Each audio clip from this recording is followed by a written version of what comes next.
ಸುಮಾರು 26 ಕೋಟಿಗಳ ಆಗಿದೆ, ಪೇಮೆಂಟ್ ಆಗಿದೆ ಸರ್. ಬಟ್ ಕ್ಲೇಮ್ಸ್ ಬಂದ್ಬಿಟ್ಟು ಪೇಮೆಂಟ್ ಆಗಿತ್ತು 157 ಆಗಿದೆ ಸರ್.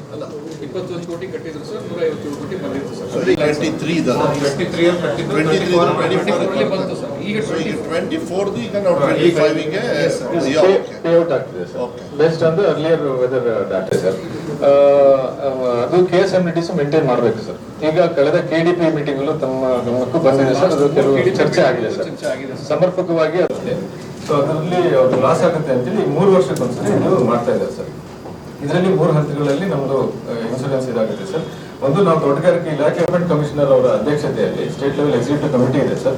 ಅಲ್ಲಿ ಈ ಟರ್ಮ್ ಶೀಟ್ ಗಳನ್ನು ಅಪ್ರೂವ್ ಮಾಡುವಂಥದ್ದು ಮತ್ತು ಈ ನಮ್ಮ ತೋಟಗಾರಿಕೆ ಇಲಾಖೆ ವತಿಯಿಂದ ಟೆಂಡರ್ ಕರೆದು 2016ನೇ ವರ್ಷ ಇಸ್ವಿಯಿಂದ ಪ್ರತಿ ವರ್ಷ ನಾವು ಟರ್ಮ್ ಶೀಟ್ ಗಳನ್ನು ಮಾಡಿ 2020 ನಾವು ಆ ಟರ್ಮ್ ಶೀಟ್ ಪ್ರಕಾರ ವೆದರ್ ಮಾಡಿದ್ರೆ ಅದು 3 ವರ್ಷಕ್ಕೆ ವ್ಯಾಲಿಡಿಟಿ ಇರುತ್ತೆ ಸರ್.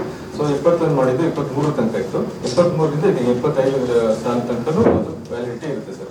ಯಾಕೆ ಇದು ಮಾಡಿದ್ರು ಅಂತ ಹೇಳಿದ್ರೆ, ಈ ಟರ್ಮ್ ಶೀಟ್ ಏನಾಗುತ್ತೆ ಸರ್, ನಮ್ಮ ವೆದರ್ ಬೇಸ್ಡ್ ಇನ್ಶೂರೆನ್ಸ್ ಅಲ್ಲಿ ಮಳೆ ಮಾಪನಗಳು ಬಹಳ ಮುಖ್ಯ ಆಗ್ತದೆ.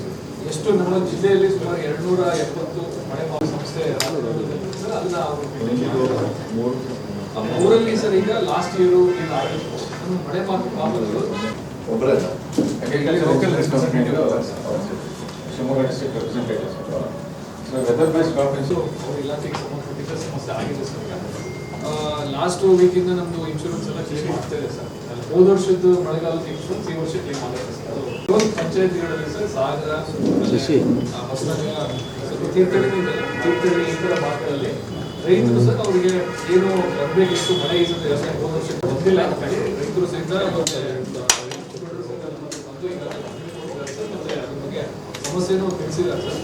ನಾವೀಗ ಸರ್ ಅದು ಆಧಾರದ ಮೇಲೆ ಇವತ್ತು ನಮ್ಮ ಶಿವಮೊಗ್ಗ ಜಿಲ್ಲೆಯ ಹಲವಾರು ವಿಚಾರಗಳ ಕುರಿತು, ನಮ್ಮ ಕ್ರಾಪ್ ಇನ್ಶೂರೆನ್ಸ್ ಆಗಿರ್ಬೋದು ಅಥವಾ ಇತರ ವಿಚಾರಗಳ ಕುರಿತು ರಿವ್ಯೂ ಮಾಡಲಿಕ್ಕೆ ಚರ್ಚೆ ಅಧಿಕಾರಿಗಳ CO ಅವರು ಮತ್ತು ADC ಅವರು ಇತರ ಅಧಿಕಾರಿಗಳು ಬಂದಿದ್ದಾರೆ. ಅವ್ರಿಗೂ ಸ್ವಾಗತ ಕೊಡ್ತಾ ಈ ಸಭೆನ ಆರಂಭಿಸಲಿಕ್ಕೆ ನಾನು ಕೇಳ್ಕೊಡ್ತೀನಿ ಸರ್. ತಮಗೆ ಫಸ್ಟ್ ಮಾಹಿತಿ ಕೊಡ್ತೀವಿ ಸರ್.